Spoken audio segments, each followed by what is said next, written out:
ফাঁসি শব্দটা শুনলেই মনে আসে হাজারো প্রশ্ন, ভয় আর কৌতূহল।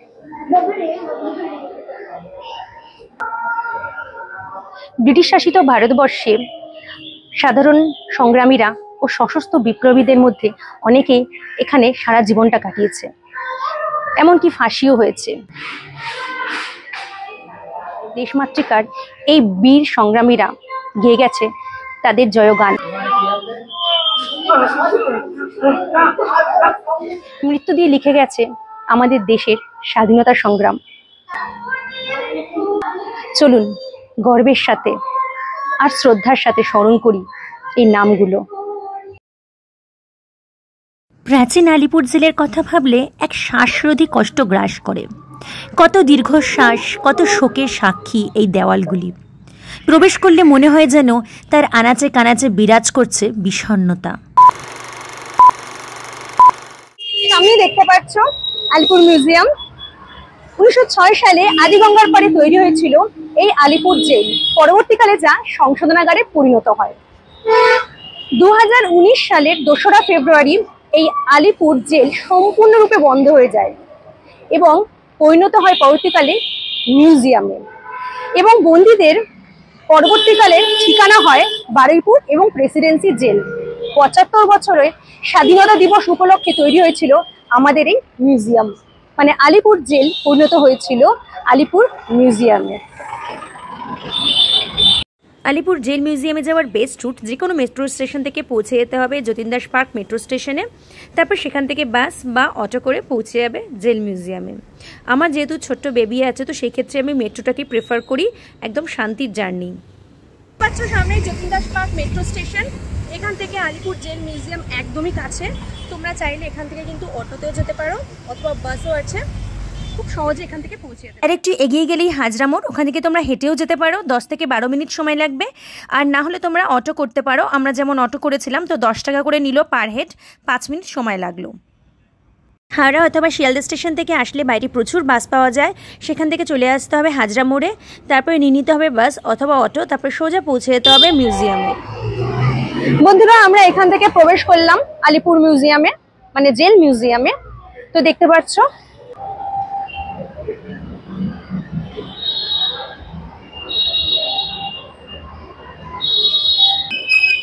Light and sound show Alipore museum.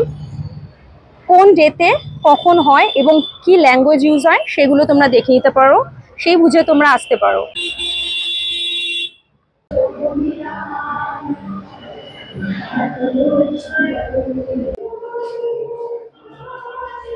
মিউজিয়ামের টিকিটের মূল্য 30 টাকা। টিকিট কাটার পরে তোমরা সোজা এখান থেকে প্রবেশ করবে, প্রবেশ করে চলে আসবে আলিপুর মিউজিয়ামের মানচিত্রের সামনে। তো এখানে দেখতে পাচ্ছ টিকিট কাউন্টার, অফিস ঘর, তথ্যকেন্দ্র, সমস্ত ইনফরমেশন তোমরা এখান থেকে পেয়ে যাবে। এবার আমরা সোজা প্রবেশ করব ভেতরে, চলে আসো।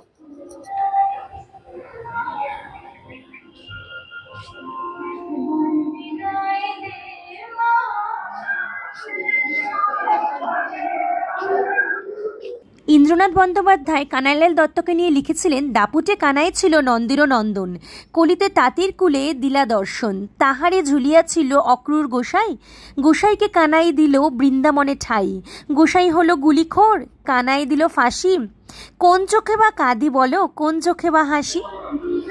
তো সামনে দেখতে পাচ্ছ এখানে ফাঁসি দেওয়া হতো, আর ওইখানে যে রুমগুলো দেখতে পাচ্ছ ওখানে বন্দীদের রাখা হতো, দেখানোর জন্য যাতে কতটা ভয়ঙ্কর হতে পারে এই ফাঁসি, তাদের ভয় দেখানোর জন্য। ফাঁসি হয়ে যাওয়ার পরে তাদের বডি এখান থেকে নেওয়া হতো। সিঁড়ি রয়েছে এখানে, এই সিঁড়ি থেকে নিচে নেমে বডি নিয়ে এসে ওই রুমে গিয়ে পোস্টমর্টম করা। ফাঁসি কাঠ, ফাঁসি মঞ্চ, আর ব্রিটিশদের দণ্ডে দণ্ডিত ভারতের স্বাধীনতার সংগ্রামী। আর এখানে একটা গ্যালারির মতন করা আছে, সামনে দেখতে পাচ্ছ পুরো এই প্রান্ত থেকে এই প্রান্তে গ্যালারি করা আছে। এখানে রাজনৈতিক বন্দীদের, মানে যারা স্বাধীনতা সংগ্রামী ছিলেন তাদের এখানে রাখা হতো, যাতে এই হাড় হিম করা দৃশ্য তারা স্বচক্ষে দেখতে পারে আর অনুভব করতে পারে কতটা ভয়ঙ্কর হতো। কন্ডেমনেশন রুমের সামনে রয়েছি, তো চলো ভেতরে যাওয়া যাক। অ্যাকচুয়ালি কন্ডেমনেশন রুমে রাখা হতো ঠিক ফাঁসি দেওয়ার আগের দিন বন্দীদের, তাদের ইচ্ছে তারপরে তারা কি খেতে চাইছে, কারোর সঙ্গে দেখা করতে চাইছে কিনা, সম্পূর্ণ তাদের যা ইচ্ছে পূরণ করা হতো আগের দিন, আর তার জন্য তাদের এখানে রাখা হতো। ভেতরটা দেখতে পাচ্ছ, ভেতরে প্রবেশ করে আলাদাই অনুভূতি। নিঃশ্বাস প্রশ্বাস বলতে হবে জায়গাই নেই না, মানুষ কিভাবে থাকে এটা জাস্ট নিঃশ্বাস প্রশ্বাস নেওয়া, আর মানে গাছপালা মনে এখান থেকেই দেখা যায়। আর ফাঁসির অপেক্ষা দিন কাটানো, এই বুঝি আমার ডাক এলো, এই বুঝি আমার ডাক এলো। একদম আন্দামান নিকোবরের মতনই, একদম সেলুলার জেলের মতোই। ফাঁসির মঞ্চে ফাঁসি হওয়া সম্পূর্ণ হলে সোজা নিয়ে আসা হতো এই কক্ষে পোস্টমর্টম করবার জন্য। তো চলো ভেতরে যাওয়া যাক।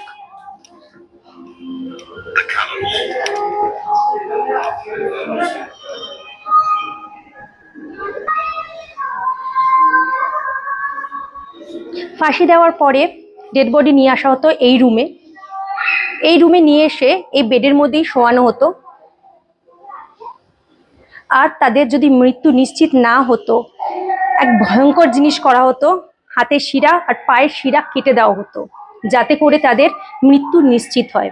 আর তারপরে সেই যে রক্ত হাতের শিরা পায়ের শিরা কেটে যাওয়ার পরে বয়ে যেত এই নালা থেকে, এই নালা থেকে সোজা বয়ে এখান থেকে চলে যেত।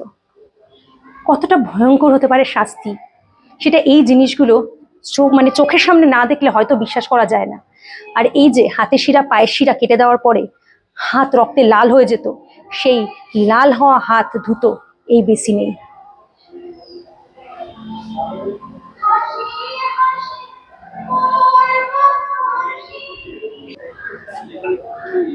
আমি এখন দাঁড়িয়ে আছি ডক্টর বিধানচন্দ্র রায় সেলের সামনে, আমাদের প্রাক্তন মুখ্যমন্ত্রী মানে ওয়েস্ট বেঙ্গলের। 1930 সালে কংগ্রেসের ওয়ার্কিং কমিটিতে অংশগ্রহণ করবার জন্য ওনাকে সশ্রম কারাদণ্ডে দণ্ডিত করে নিয়ে আসা হয় এই আলিপুর সেন্ট্রাল জেলে। এখানে তিনি অনেক সময় কাটিয়েছিলেন বন্দীদের সাথে, এমনকি 120 জন বন্দী ছিল তখন, তাদের সাথে বসবাস করতেন এবং তাদের চিকিৎসা করতেন তিনি।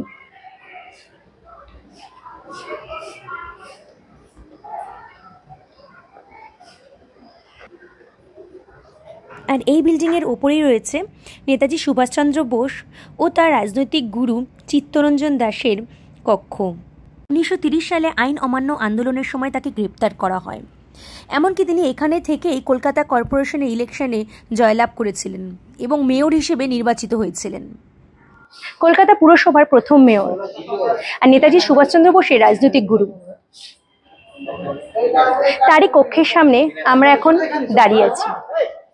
দেশবন্ধু চিত্তরঞ্জন দাস 1921 সালে অসহযোগ আন্দোলনে অংশগ্রহণ করার ফলে গ্রেপ্তার করা হয় তাকে এবং নিয়ে আসা হয় আলিপুর সেন্ট্রাল জেলে। এখন আমরা দাঁড়িয়ে আছি নেতাজি সুভাষচন্দ্র বোসের সেলের সামনে। গান্ধীজি অসহযোগ আন্দোলনের সূত্রপাত করলে ভারতে শুরু হয়ে যায় বিদেশি পণ্য সামগ্রীর বর্জন। ধনী দরিদ্র নির্বিশেষে সকলেই এই ভারতীয় পণ্য সামগ্রীর বর্জন শুরু করে দেয়। ঘরে ঘরে তৈরি হয় দেশীয় জামা কাপড় চরকার সাহায্যে। 1921 সালে প্রিন্স অফ ওয়েলস দেশে আসুক বলে বিভিন্নভাবে সুন্দর করে দেশকে সাজানো হয়।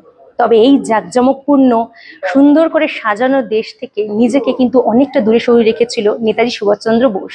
আর এই খবরটাই পেয়ে গেছিল ব্রিটিশরা। তাকে বন্দি করা হয়, গ্রেপ্তার করে নিয়ে আসা হয় এই আলিপুর জেলে এবং অনেক কাল তিনি এই জেলে বন্দি ছিলেন। ভারতবর্ষের প্রথম প্রধানমন্ত্রী জওহরলাল নেহেরু আইন অমান্য আন্দোলনে অংশগ্রহণ করার জন্য 1934 সালের 17 ফেব্রুয়ারি থেকে 7 মে 80 দিন এই ভবনের একটি কক্ষে ব্রিটিশ সরকার কর্তৃক কারারুদ্ধ ছিলেন। তার কন্যা ইন্দিরা নেহেরু পরবর্তীকালে ইন্দিরা গান্ধী নামে পরিচিত ভারতের প্রধানমন্ত্রী 2 সপ্তাহ অন্তর 20 মিনিটের জন্য তার সাথে দেখা করতে আসতেন। পিতা ও কন্যা কারাকক্ষের বাইরে অঙ্গনে একটি গাছের তলায় বসতেন।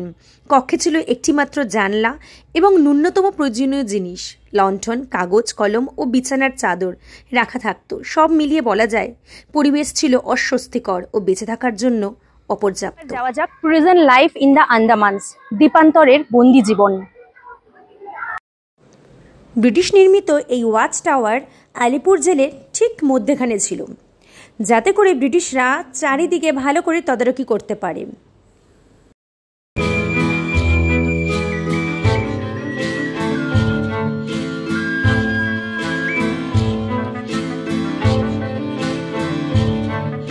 ঔপনিবেশিক শাসনের বিরুদ্ধে স্বাধীনতা আন্দোলনে বাংলার ভূমিকা গুরুত্ব অপরিসীম।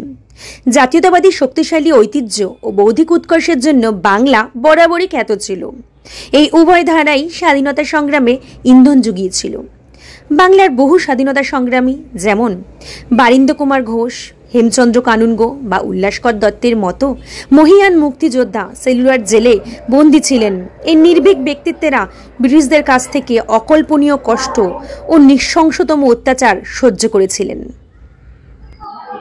আসল বোমা নয়, মানিকলাল বোমা মামলায় যে বোমা তৈরি করা হয়েছিল তাকে অনুসরণ করেই তৈরি করা হয়েছে এই বোমা। বঙ্গভঙ্গ আন্দোলনকে কেন্দ্র করে স্বদেশী আন্দোলনের সূত্রপাত হয়। ব্রিটিশ সরকার এই আন্দোলনকে নির্মমভাবে দমন করার চেষ্টা করলেও বাংলার বিপ্লবীরা সন্ত্রাসবাদী আন্দোলনে সক্রিয় হয়ে ওঠে। বঙ্গভঙ্গ ও স্বদেশী আন্দোলন বাংলায় এক নতুন রাজনৈতিক ও জাতীয়তাবাদী আন্দোলনের সূচনা করে এবং ফলে পূর্ববর্তী যুগে রাজনৈতিক ধ্যান ধারণার রূপান্তর ঘটে। প্রথম দিকে বয়কট ও স্বদেশী আন্দোলন জনগণের মধ্যে উদ্দীপনার সঞ্চার করে বটে, কিন্তু মহান লক্ষ্য অর্জনের এই আন্দোলন ব্যর্থ প্রতিপন্ন হইলে বাংলা তথা ভারতের যুব সম্প্রদায় ক্রমে বিপ্লবী আদর্শের প্রতি আকৃষ্ট হয়। সারাদিন হাড়ভাঙা খাটুনি ও নির্মম অত্যাচারের পর কি করে কাটতো তাদের অবসর সময়, চলুন দেখে নিই।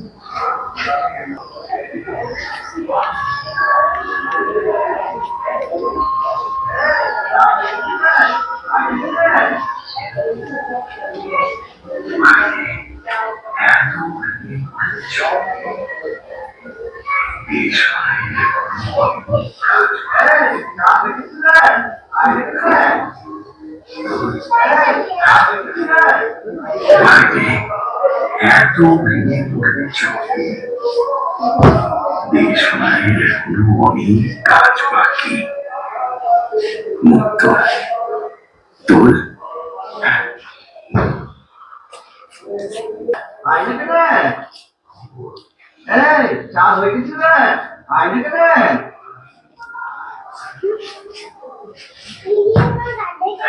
K.N. Panikkar বলেছিলেন, "The socio-cultural regeneration in 19th century India was occasioned by the colonial presence but not created by it." 19 শতকে ভারতের সাংস্কৃতিক ও সামাজিক পুনর্জন্মের মূলে ছিল ঔপনিবেশিকদের উপস্থিতি, যদি ঔপনিবেশিকদের দ্বারা তাহা সৃষ্ট নহে।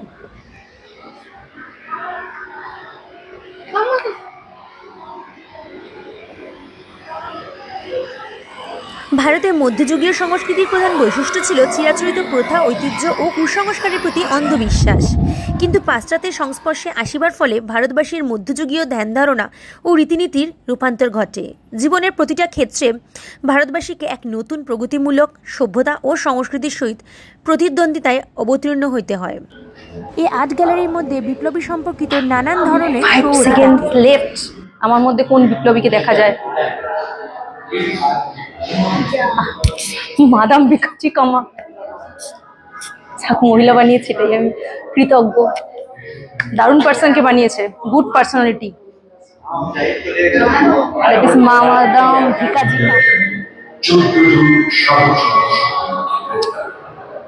তাদের বিরুদ্ধে রুজু করা হয় মানিকতলা বোমা ষড়যন্ত্র।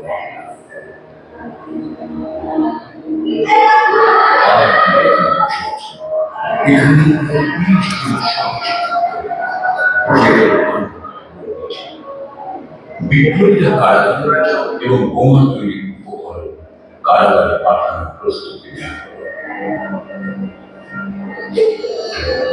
অরবিন্দ এবং বালুন্দ্র সহ প্রায় 30 হঠাৎ খবর এলো নরেন্দ্রনাথ মিশনে ব্রিটিশ সরকারের কাজ সাক্ষী হয়েছে। সমস্ত পরিকল্পনা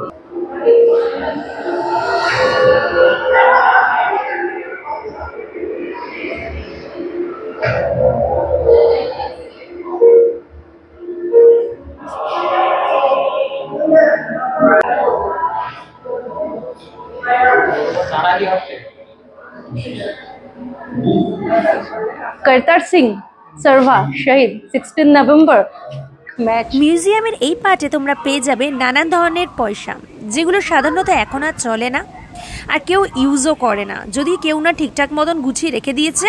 তাছাড়া তোমরা পাবে না, যেরকম 75 পয়সা, 2 পয়সা, 20 পয়সা, 5 পয়সা। দেখো 20 পয়সাটা কত সুন্দর লোটাস দিয়ে করা। তো এগুলো কিন্তু এখন একেবারেই চলে না, তবে এই প্রদর্শনীতে সাজানো ছিল বলে বেশ নস্টালজিক হয়ে পড়লাম। ইতিহাসের সমস্ত বিপ্লবেই এমন হাজার হাজার নারীও অংশ নিয়েছেন যারা অবহেলায় হারিয়ে গেছেন, অথচ পরিবর্তনের পক্ষে তাদের গুরুত্ব কোনো অংশেই কম নয়। রাজনীতি বা বিপ্লবের ময়দানে তারা এক একজন এক একভাবে এসেছেন। কেউ হয়তো রাইফেলে হাতে ময়দানে নেমেছে, আবার কেউ কলম হাতে প্রতিবাদী হয়েছেন, কিন্তু তারা সবাই তাদের বিশ্বাসের জন্য লড়াই করেছেন। বিপ্লব সে সফল হোক কিংবা ব্যর্থ, এইসব নারীরা স্বমহিমায় উজ্জ্বল হয়ে আছেন।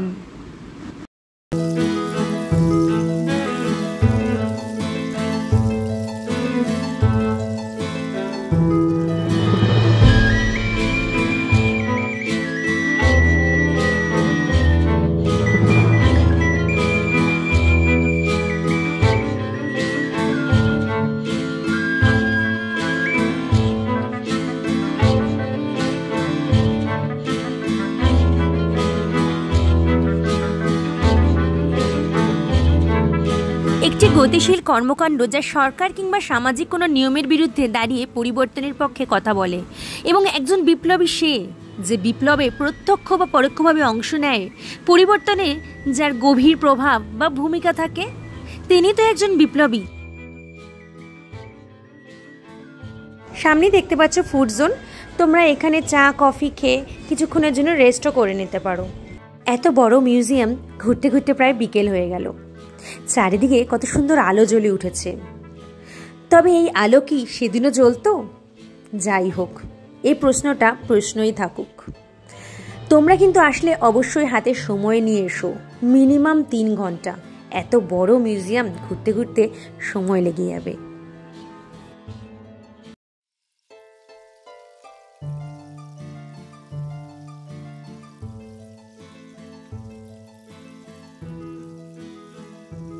আলিপুর মিউজিয়ামের কফি হাউসে যেতে গেলে ঠিক এন্ট্রান্সের সামনেই লিফট থেকে ফার্স্ট ফ্লোরে যেতে হবে, তাহলেই তোমরা পৌঁছে যাবে মিউজিয়ামের কফি হাউসে। চলো যাওয়া যাক। সারাক্ষণ মিউজিয়াম দর্শনের পরে আমরা চলে এসেছি এখন আলিপুর মিউজিয়ামের কফি হাউসে। তবে আলিপুর মিউজিয়ামের কফি হাউসের সঙ্গে সাদৃশ্য আছে নিউ টাউনের কফি হাউসে, পুরো একরকমভাবে সাজানো হয়েছে।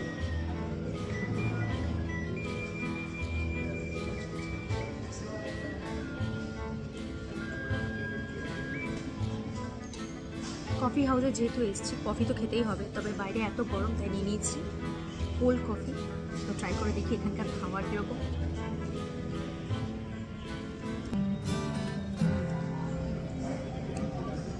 বেশ ভালো লাগছে কোল্ড কফি।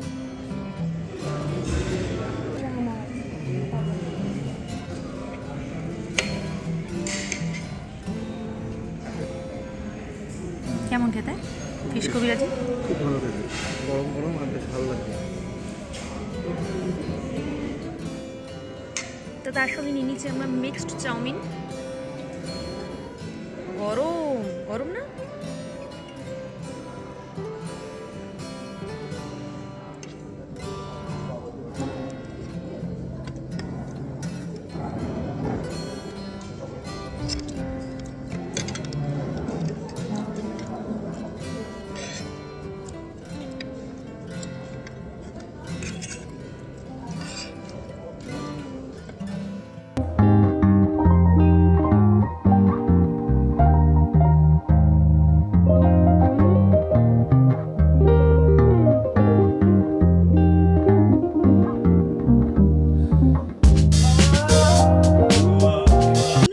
সালে তৈরি হওয়া এই আলিপুর সেন্ট্রাল জেলের ইতিহাস আজকে তোমাদের সাথে আমি শেয়ার করলাম।